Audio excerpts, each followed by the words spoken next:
ICC ర్యాంకుల్లో Bharat England ఆటగాళ్ల హవా కొనసాగుతోంది. బౌలింగ్ లో team India star bowler Jasprit Bumrah తన అగ్రస్థానాన్ని అట్టిపెట్టుకున్నాడు. ఇక ప్రస్తుతం బుమ్రా 890 పాయింట్లతో తొలి ర్యాంకులో ఉండగా కగిసో బరాబడా 856 పాయింట్లకే పరిమితమయ్యాడు. తాజాగా అంతర్జాతీయ క్రికెట్కు వీడ్కోలు పలికిన రవిచంద్రన్ అశ్విన్ 797 పాయింట్లతో 5వ స్థానంలో ఉన్నారు. ఆసీస్తో ఆడిలైడ్ టెస్టులో మాత్రమే అశ్విన్ ఆడాడు. వీరిద్దరూ కాకుండా రవీంద్ర జడేజా 786 పాయింట్లతో భారత్ తరపున టాప్ 10లో ఉన్నారు.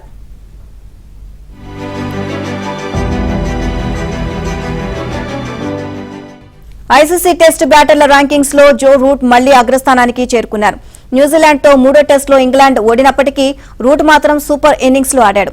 దీంతో సహచరుడు హ్యారీ బ్రూక్ ను వెనక్కి నెట్టి టాప్ లోకి దూసుకువెళ్లాడు. టాప్ 10 లో భారత్ నుంచి యశస్వి జైస్వాల్, రిషబ్ పంత్ మాత్రమే ఉన్నారు.